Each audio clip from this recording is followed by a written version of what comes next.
Hello everyone, कैसे हैं आप लोग। इंडियन इकोनॉमी का ये जो सीरीज चल रहा है उसका आज हम एक नया चैप्टर शुरू करेंगे जो नौवां चैप्टर है, बैंकिंग सिस्टम इन इंडिया।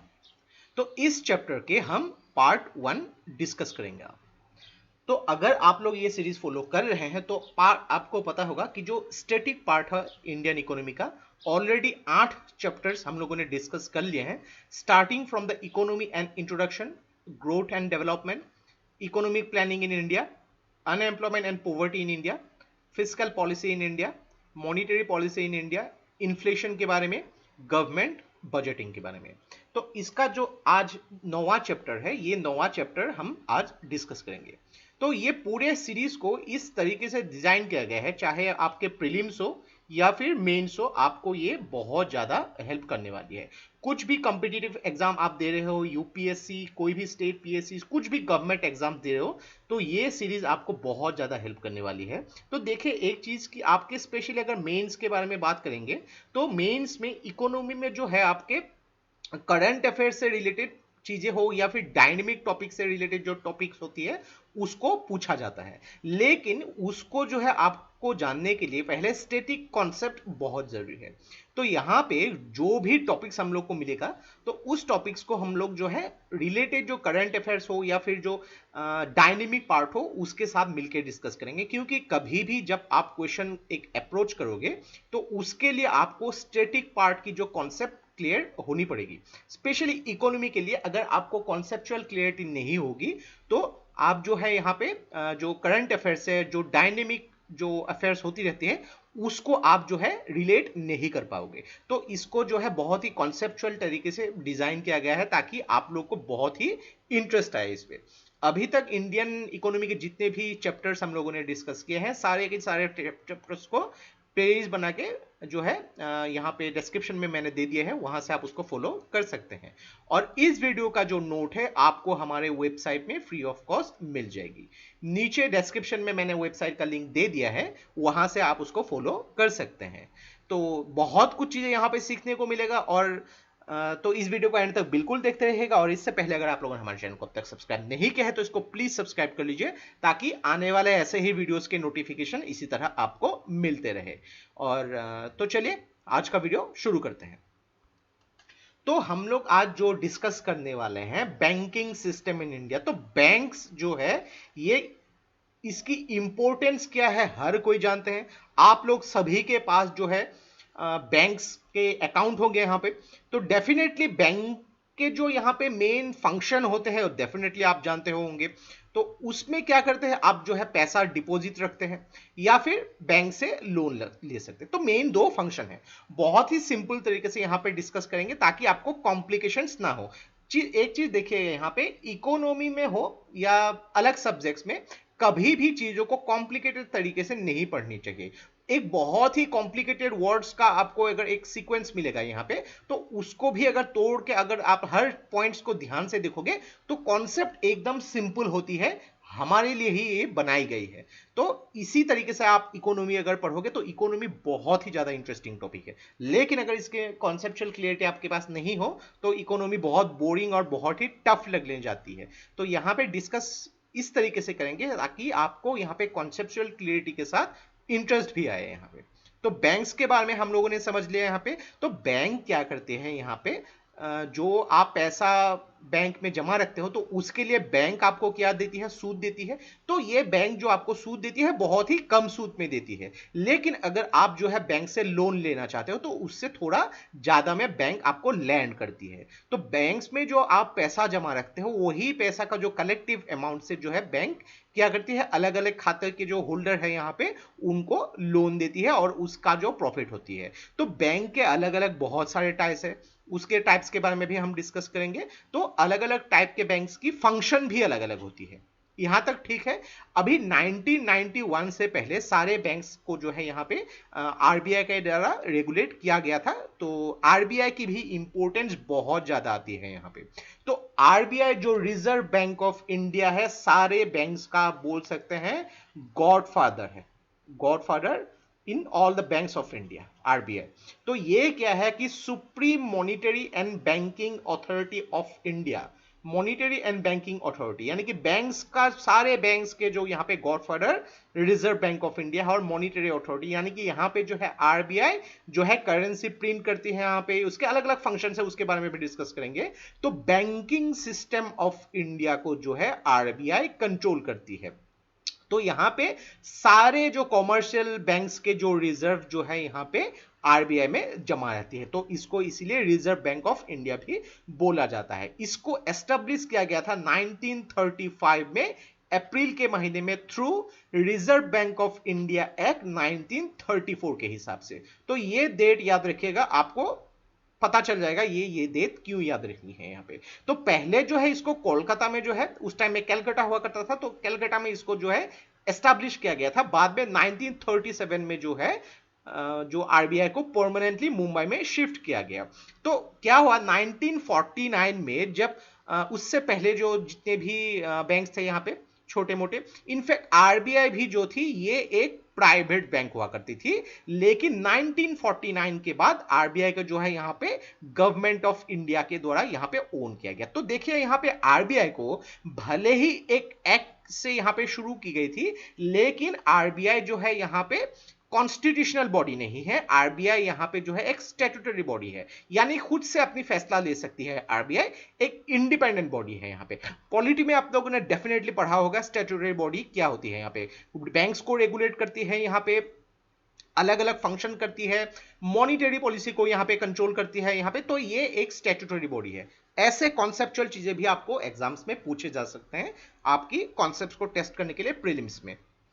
तो आगे बढ़ते हैं, यहाँ पे आरबीआई के यहाँ पे अलग अलग फंक्शंस करती है। तो इसको जो है यहाँ पे रिजर्व बैंक ऑफ इंडिया को यहाँ पे गवर्नमेंट बैंक भी बोला जाता है। तो यहाँ पे जो है रिजर्व बैंक सारे बैंकिंग इंस्टीट्यूशन जो है उसको गाइड करती है और उसको रेगुलेट करती है। तो उसके मेन फंक्शंस को अगर बात करेंगे, अलग अलग बैंक को गाइड करना हो गई। यहाँ पे करेंसी जो इशू करती है आरबीआई करती है इंडिया में। अगर आप देखेंगे इंग्लैंड में कैसा होता है कि अलग अलग बैंक अपनी करेंसी यहां पे छाप सकती है, पूरे इंग्लैंड में वो लागू होगी। लेकिन अभी जैसे कि अगर यूके की बात करेंगे, बैंक ऑफ स्कॉटलैंड जो करेंसी छापती है पाउंड ही छापेगी, लेकिन वो सपोज इंग्लैंड में कभी कभी एक्सेप्ट नहीं भी होता है। लेकिन इंडिया में याद रखिएगा सिर्फ आरबीआई ही जो करेंसी हम लोग यूज करते हैं उसको आरबीआई यहां पे जो है इशू करती है। मॉनिटरी पॉलिसीज ऑलरेडी हम लोगों ने पहले डिस्कस कर लिया है। मॉनिटरी पॉलिसीज उसके जो अलग अलग टूल्स है, सब कुछ जो प्लानिंग यहाँ पे आरबीआई की अलग अलग कमिटी करती है यहाँ पे। तो जो भी रेपो रेट हो गई, यहाँ पे रिवर्स रेपो रेट हो गई, सब कुछ जो यहाँ पे प्लानिंग करनी होती है, एमएसएफ होती है, यहाँ पे एसएलआर रेशियो होती है, सब कुछ जो है आरबीआई की मॉनिटरी पॉलिसी की कमिटी यहाँ पे प्लानिंग करती है। हर 2 महीने में यहाँ पे जो है बैठक होती है, उसके हिसाब से यहाँ प्लानिंग की जाती है। इंडिया की जो फाइनेंशियल सिस्टम को जो यहाँ पे सुपरवाइज करती है यहाँ पे। तो आरबीआई को इन शॉर्टर फॉर्म में हम बोल सकते हैं बैंकर्स बैंक, यानी कि बैंक्स के ये बैंक होती है जो यहाँ पे अलग अलग बैंक को यहाँ पे असिस्टेंस प्रोवाइड करती है और इंडिया की फाइनेंशियल सिस्टम को यहाँ पे मैनेज करती है। लेकिन इसका एक सुपरविजन भी होती है, जो गवर्नमेंट इसका सुपरविजन होती है आरबीआई के बारे में। तो आरबीआई ने है जो इससे बाद जो है अलग अलग काफी सारे एक्ट्स जो यहाँ पे किए हैं, जो एडमिनिस्टर किया गया आरबीआई के द्वारा। तो banking regulation act 1949, foreign exchange management act 1999, public डेब्ट एक्ट 1944 में, इंडिपेंडेंस से पहले हो चुका था। Government securities act 2006, securitisation and reconstruction of financial assets and enforcement of study interest act, जिसको हम सरफेसी एक्ट भी बोला जाता है। तो इसके बारे में भी हम डिस्कस करेंगे, जो 2002 में स्टार्ट किया गया था।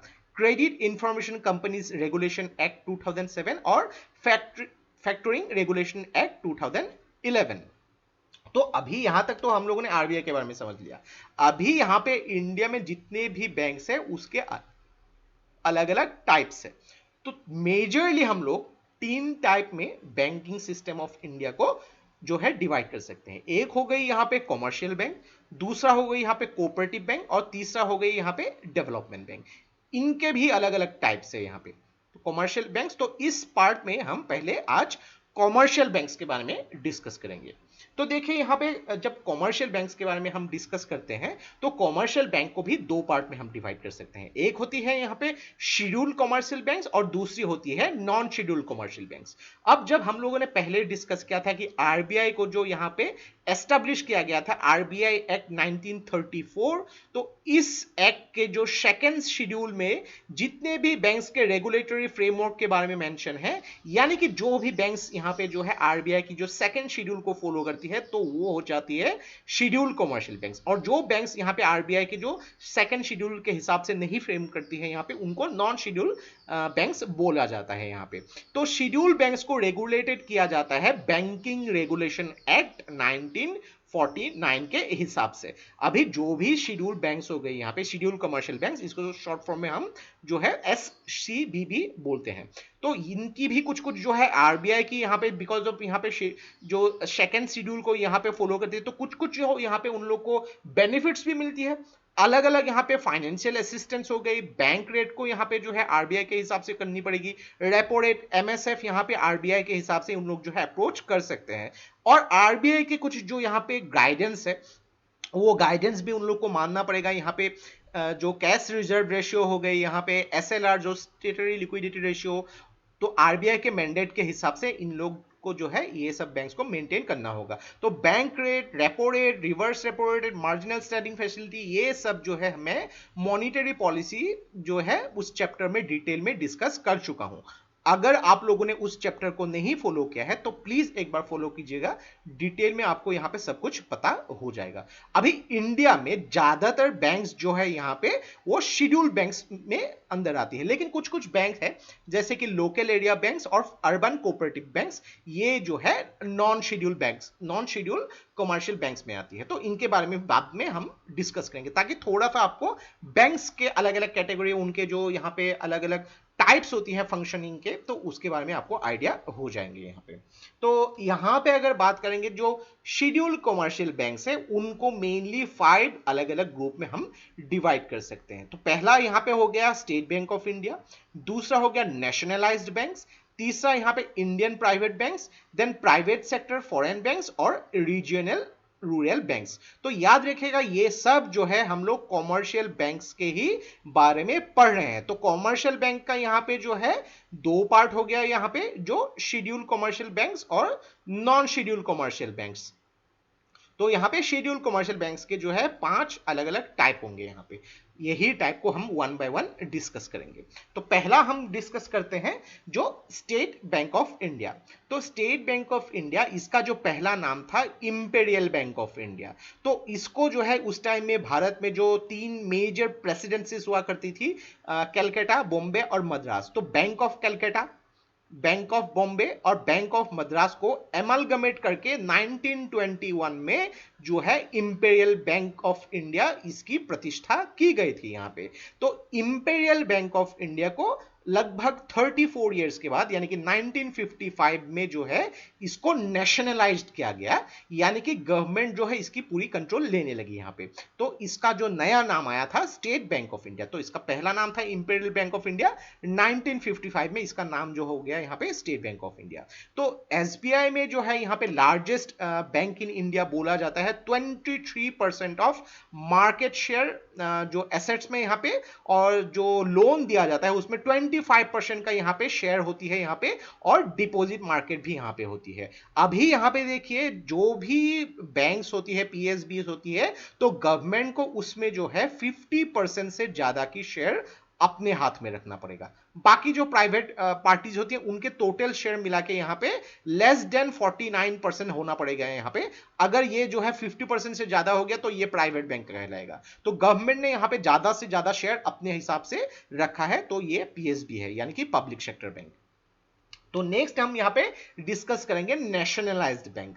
तो नेशनलाइज्ड बैंक यानी कि बैंक्स जो है पहले प्राइवेट हुआ करती थी, गवर्नमेंट ने उसको नेशनलाइज कर दिया, यानी कि अभी जो है यहाँ पे गवर्नमेंट के रूल्स एंड रेगुलेशंस हो गए, यहाँ पे जो बैंकिंग रेगुलेशन एक्ट के हिसाब से ये चला करेगी। तो 1949 में जो बैंकिंग रेगुलेशन एक्ट स्टार्ट किया गया था, तो एक लीगल फ्रेमवर्क यहां पे जो है पास किया गया था, जिसके हिसाब से बैंक्स जो होती है उनको यहां पे एक रेगुलेशन के हिसाब से एक रेगुलेशन, एक नियम बना दिया गया था कि आपको इस तरीके से यहां पे जो है जो रूल बना दिया है उसके हिसाब से चलनी पड़ेगी। यहां पे जो भी बैंक रेट यहां पे जो है आरबीआई डिसाइड करती है उसके हिसाब से आपको लोन देने पड़ेंगे। जो भी repo rate, reverse repo rate यहां पे होती है उसके जो फ्रेमवर्क होती है, जो यहां पे गाइडेंस होती है, उसका अनुपालन करना होगा। फिर आया 1969। तो 1969 में उस टाइम के भारत के प्राइम मिनिस्टर इंदिरा गांधी थी। तो उन्होंने क्या किया, 1969 के जुलाई महीने में 14 जो प्राइवेट बैंक्स थे उनको नेशनलाइज कर दिया। तो यह पहली घटना थी जहां 14 के 14 जो प्राइवेट बैंक्स, यानी कि उनको जो है गवर्नमेंट के अंदर यहां पे शामिल कर लिया था, यानी कि गवर्नमेंट का यहां पे जो है ज्यादा शेयर होने लगा, इनको नेशनलाइज कर दिया गया। तो मेन कुछ कुछ कारण थे यहां पे कि बहुत सारे सेक्टर्स पे जो है ये प्राइवेट बैंक्स फोकस नहीं कर रही थी। सपोज यहां पे एग्रीकल्चर हो गई, रूरल एरियाज में हो गए, यहां पे स्मॉल स्केल इंडस्ट्रीज हो गई, एक्सपोर्ट्स के मुकाबले में, तो यहां पे जो है नेशनलाइज बैंक जो है ज्यादा फोकस करेंगे, यानी कि लोन वगैरह यहां पे ज्यादा देने लगेंगे उनको। 1980 में 6 और बैंक्स को जो है नेशनलाइज कर दिया गया था। तो 1969 में देखिए, 1969 और 1980 में काफी सारे बैंक्स को नेशनलाइज कर दिया गया। 1969 में 14 बैंक्स को नेशनलाइज कर दिया था और 1980 में 6 अलग अलग बैंक्स को जो है नेशनलाइज कर दिया गया। तो अगर आप न्यूज़पेपर भी देखेंगे,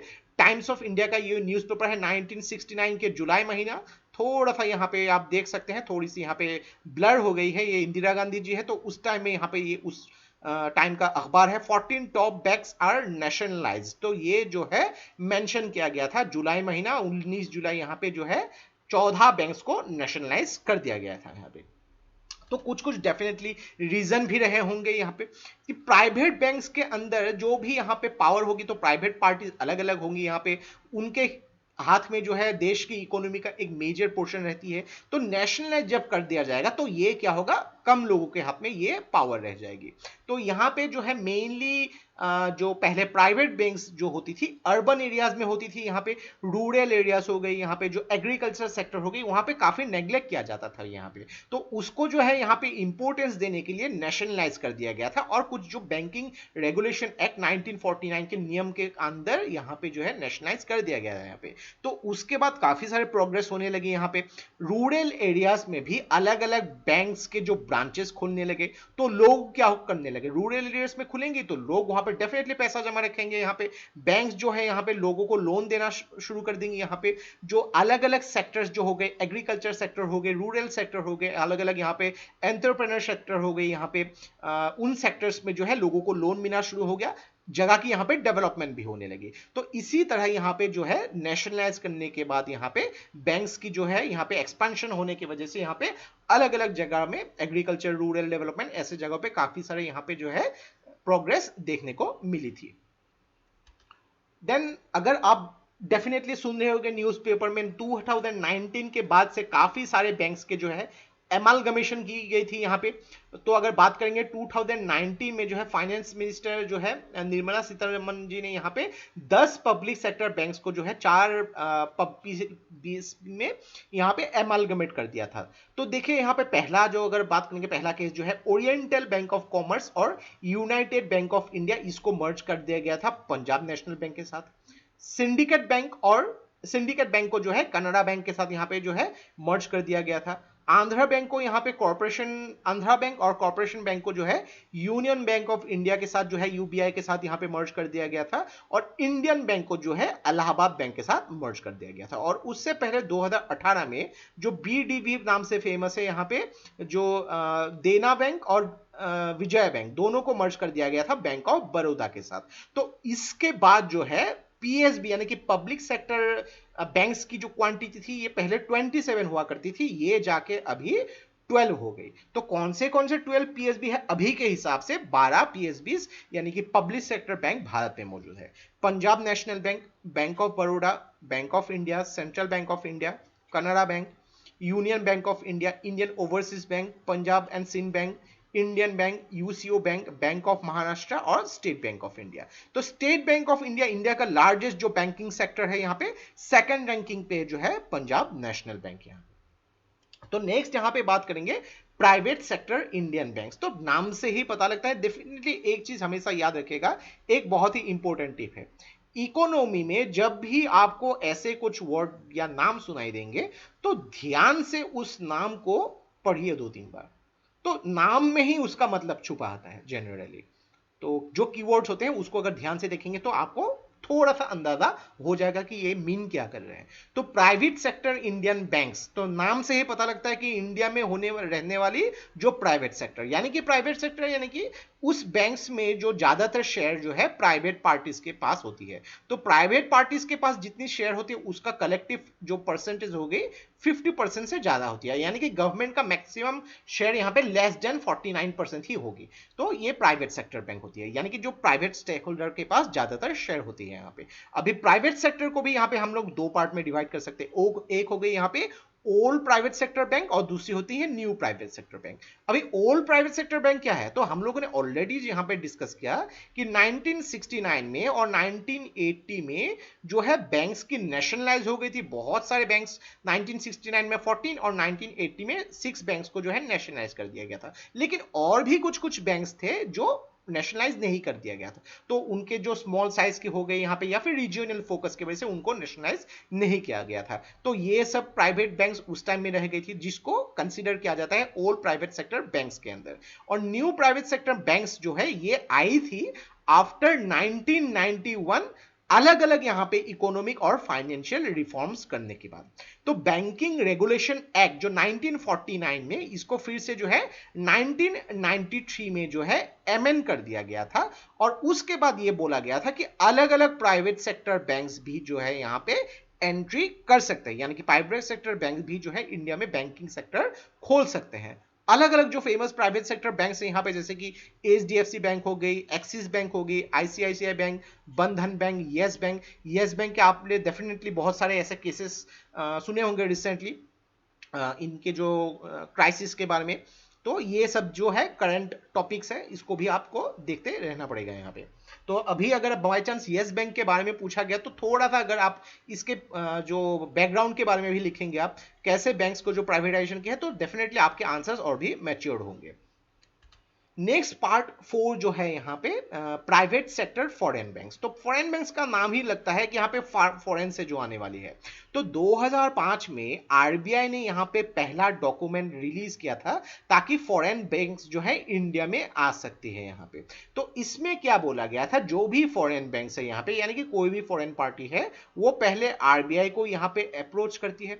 जो इनके पास फाइनेंशियल स्टेक होल्डर्स है उनके यहाँ पे डिटेल्स आरबीआई को भेजना पड़ता है। सब कुछ आरबीआई जो यहाँ पे निरीक्षण करने के बाद ये फैसला करेगी कि इस बैंक को इंडिया में जो है काम करने दिया जाएगा कि नहीं। सब कुछ जब हो जाता है आरबीआई के अप्रूव के बाद ही जो है कोई भी फॉरेन बैंक जो ऑलरेडी फॉरेन में है उसकी रेपुटेशन सब कुछ देखने के बाद आरबीआई अलाउ करती है इंडिया में कि आप लोग भी अपने ब्रांचेस इंडिया में खोल सकते हैं। अभी फॉरेन बैंक्स जितने भी ज्यादातर ट्रेड फाइनेंस हो गए यहाँ पे, एक्सटर्नल कमर्शियल बोरोइंग्स हो गई, होलसेल लैंडिंग हो गई, यहाँ पे इन्वेस्टमेंट बैंकिंग हो गई, ट्रेजरी सर्विसेज जो होती है यहाँ पे जो है ज्यादातर फोकस करती है। एग्जांपल अगर ले लीजिए, यहाँ पे सिटी बैंक हो गई, एचएसबीसी हो गई, यहाँ पे डेउटिच बैंक हो गई, यहाँ पे अमेरिकन एक्सप्रेस, ये सब जो है प्राइवेट सेक्टर फॉरेन बैंक्स हो गई। पांचवा जो है यहाँ पे कॉमर्शियल बैंक्स का जो लास्ट जो टाइप है यहाँ पे रीजनल रूरल बैंक्स। तो नाम देखिए यहाँ पे रीजनल रूरल बैंक, यानी कि जो अलग अलग रीजन, रूरल यानी कि गांव में यहाँ पे ज्यादातर रूरल एरियाज में फोकस करने वाला बैंक। तो यहाँ पे देखिए ये जो है एक special type of commercial bank है। तो स्पेशली यहाँ पे रूरल सेक्टर और एग्रीकल्चर सेक्टर में ज्यादा फोकस किया गया था। तो आरआरबी यानी कि जो रीजनल रूरल बैंक, इसको एस्टैब्लिश किया गया था 1975 में थ्रू ए एक्ट जिसका नाम था यहाँ पे रीजनल रूरल बैंक एक्ट 1976 के हिसाब से। तो इसके बारे में नरसिम्हन वर्किंग ग्रुप ने पहले रिकमेंडेशन दिया गया था, तो उनके ही रिकमेंडेशन के हिसाब से आरआरबी को जो है यहाँ पे जो है इसकी प्रतिष्ठा की गई थी। तो ये आरआरबी जो है रीजनल रूरल बैंक, ये जो है एक जॉइंट वेंचर है। तो सेंट्रल गवर्नमेंट के पास यहाँ पे 50% का शेयर होता है। अलग अलग जो भी स्टेट्स में होंगे उन स्टेट गवर्नमेंट के पास यहाँ पे जो है 15% का शेयर होती है, और कॉमर्शियल बैंक्स भी इसके शेयर लगभग 35% खरीद लेते हैं। 1987 में जो है जो पहले 1975 में शुरू की गई थी, तो 1987 से लेके 2005 तक जो है लगभग 196 आरआरबीज जो है एस्टैब्लिश की गई थी। लेकिन 2005 के बाद जो है गवर्नमेंट ने इन बैंक्स की जो आरआरबी यानी कि रीजनल रूरल बैंक, इन लोग को भी मर्ज करना शुरू कर दिया। तो उसके बाद से जो है मर्ज करके इसको 82 तक लेके आए, और अभी के हिसाब से लेटेस्ट डेटा के हिसाब से अप्रैल 2020 तक जो है आरआरबी की संख्या भारत में 43। तो आरआरबी के भी कुछ यहाँ पे रेगुलेशंस है कि यहाँ पे जो भी 3 डिस्ट्रिक्ट है, यानी कि 3 डिस्ट्रिक्ट अगर लगी हुई है एक साथ यहाँ पे जियोग्राफिकली, उनमें यहाँ पे जो है ये ब्रांचेस नहीं खोल सकते। कुछ यहाँ पे नियम कानून भी बनाए गए हैं। एग्जाम्पल अगर आप देखेंगे यहाँ पे पश्चिम बंग ग्रामीण बैंक यानी कि वेस्ट बंगाल का जो ग्रामीण बैंक है, यहाँ पे आंध्रा प्रगति ग्रामीण बैंक, तो ये जो है स्पेशली रूरल एरियाज की या फिर एग्रीकल्चर को फोकस करने के लिए ये बैंक्स को स्टार्ट किए गए थे। तो इस पार्ट में आज इतना ही डिस्कस करेंगे। तो बहुत ही इंटरेस्टिंग टॉपिक हमने स्पेशली कॉमर्शियल बैंक्स के बारे में थोड़ा सा यहाँ पे समझा है यहाँ। तो जो भी बुक्स यहाँ पे मैंने रेफर की है, तो जब भी आप इंडियन इकोनॉमी शुरू करें तो डेफिनेटली यहाँ पे एनसीईआरटी से ही शुरू करिएगा। रमेश सिंह की यहाँ पे बुक जो है काफी अच्छी बुक है, लेकिन आप देखेंगे तो संजीव वर्मा में भी बहुत ही इंपॉर्टेंट तरीके से यहाँ पे इसको मेंशन किया गया है। कोई भी एक अच्छी सी बुक आप ले सकते हैं उसको जो है रेफर करने के लिए। और मनोहर पांडे की जो जीएस स्टडीज है, यहाँ पे इसको बाइबल बोल सकते हैं। इंडियन इकोनॉमी, इंडियन ज्योग्राफी, यहाँ पे इंडियन हिस्ट्री, इंडियन पॉलिटी, यहाँ पे एनवायरमेंटल साइंस, जनरल साइंस, यहाँ पे सब कुछ आपको एक ही जगह मिलेंगे।